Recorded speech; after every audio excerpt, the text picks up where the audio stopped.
No hej, witajcie na kanale EV Repair. W dzisiejszym odcinku pokażę Wam proces przenoszenia samochodu Tesli z jednego konta Tesli na drugie konto Tesli, także oglądajcie. Mamy taką sytuację, że sprzedaliśmy samochód i normalnie przy innych samochodach, no to się po prostu przekazuje dokumenty, kluczyki, przerejestrowuje i tak dalej. W przypadku Tesli dochodzi jeszcze jedna rzecz, a mianowicie przepisanie samochodu z jednej aplikacji na drugą. My, jak wiecie, samochody Tesli obsługujemy najczęściej z telefonu, używając do tego specjalnej aplikacji Tesli, tak? No i żeby to przepisać, to pokażę Wam dzisiaj, co trzeba dokładnie zrobić.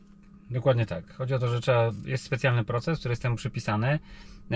Są dwa sposoby jakby uzyskania dostępu do samochodu Tesli. Pierwsze to jest tak zwane konto master, czyli takie konto, które ma właściciel. I dzisiaj będziemy zajmować się tym kontem master, czyli to konto właściciela będziemy przenosić z jednego konta na drugie. Akurat sprzedaliśmy samochód z jednej naszej firmy do drugiej naszej firmy. Więc po prostu będzie to ułatwiony proces, z tego względu, że z mojego konta będziemy przenosić samochód na konto Patrycji. Jest jeszcze drugi sposób uzyskania dostępu do samochodu Tesli, też Wam go tutaj później pokażę. Będziemy robili to w postaci screenów z aplikacji, tam zrzutu z aplikacji, zgrywek.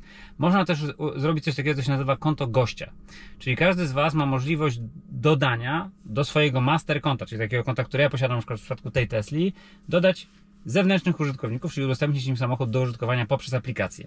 Wtedy ich możliwości są w pewien sposób ograniczone. Nie są w stanie takich bardziej zaawansowanych funkcji wykonać, na przykład nie wiem, zmiany karty, z której by się płaciło. Zasadniczo się konto gościa od konta master nie różni w kontekście takiego codziennego użytkowania. Słuchajcie, zaczniemy od przenoszenia.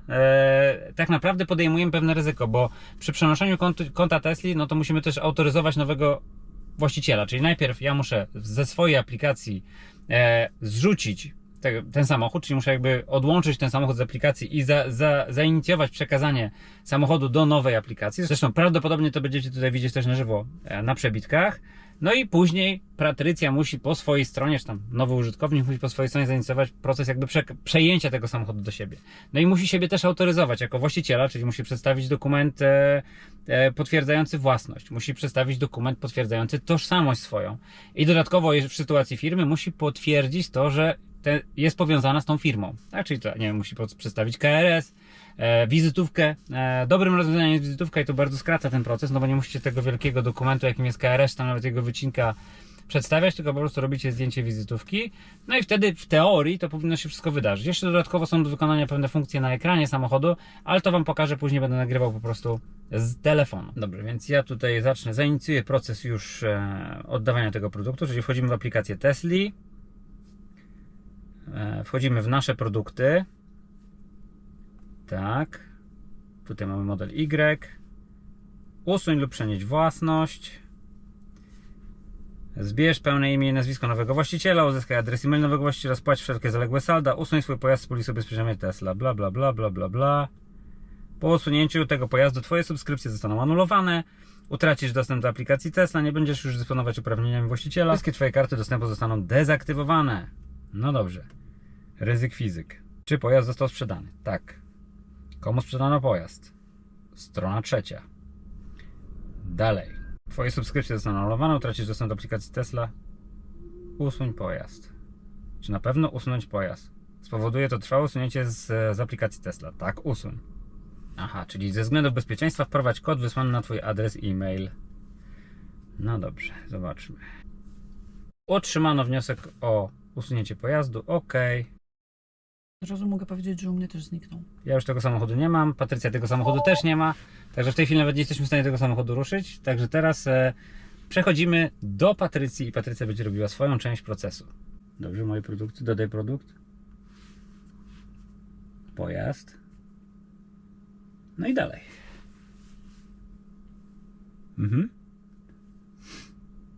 Rozpocznij. Tak jak widzieliście aplikację, poprosiła mnie o wpisanie numeru WIN, także dajcie mi chwilę, będę go teraz wpisywać. Przechodzę dalej. Zmień nazwę pojazdu. No i to trzeba wykonać tu na ekranie, ja Wam teraz nagram, jak to wygląda. Wchodzimy tutaj sobie w oprogramowanie, nazwij swój pojazd, no i musisz podać tą nazwę, którą masz tutaj zasugerowaną. Wszystko z dużych liter. No i zapisz. No i teraz to powinno dalej. Czekamy. Co się dzieje u mnie? Na nic nie czekamy, tylko zaznaczamy. No. A, dobrze. Tak. Dalej. No i on zweryfikuje, czy rzeczywiście Zweryfikowano. Tak jest. No i teraz lecisz dalej. Musisz podać dane firmy. Z tego co pamiętam przynajmniej. Adres, tak. Prześlij następujące dokumenty. Dowód tożsamości. No tego oczywiście Wam nie pokażemy, tutaj wyblurujemy, natomiast Patrycja teraz poprzez aplikację udostępnia aplikacji dostęp do aparatu, przy którym będzie mogła wykonywać zdjęcie dokumentów. No i ta aplikacja ma po prostu taką... Tutaj było też napisane, że może być to jeden z 3 dokumentów, między innymi prawo jazdy, więc... No i otrzymano wniosek o dodanie pojazdu. No i zobaczyć, czy masz ten pojazd już. W zasadzie powinien pojawić się w miarę szybko u Ciebie w aplikacji, jeżeli wszystko przebiegło sprawnie. No i już masz. Słuchajcie, i tak wygląda cały ten proces. Jest on bardzo łatwy. Jeżeli macie dostęp do odpowiednich dokumentów i wszystko pójdzie sprawnie, no to tak jak widzieliście, cały proces zajmuje, nie wiem ile, 10 minut? Z problemami, bo my tym oczywiście mieliśmy swoje problemy. Gdyby nie było problemów, to by zajęło może i z 5 minut. Więc proces autoryzacji jest prosty. Myślę, że bardzo dużo tutaj też jest zaangażowanej sztucznej inteligencji, która rozpoznaje te dokumenty, rozpoznaje to, co na nich dopisane jest, co to jest na nich napisane i rozpoznaje ich jakby charakterystykę, tak żeby uniknąć fałszerstw. No i tyle. Mam nadzieję, że ten materiał jest dla Was pomocny. Wielu osób zadawało nam to pytanie, dlatego też się zdecydowaliśmy ten materiał nagrać. To jest oczywiście czynność banalna dla tych ludzi, którzy się interesują Teslą lub tych, którzy mają Teslę lub tych, którzy w ogóle po prostu żyją w tym świecie jakby nowoczesnych multimediów i internetu. To ten proces wydaje się dosyć czytelny. Ja osobiście nie miałem z tym nigdy problemu, ale ze względu na to, że pojawiają się pytania, postanowiliśmy dla Was taki materiał nagrać.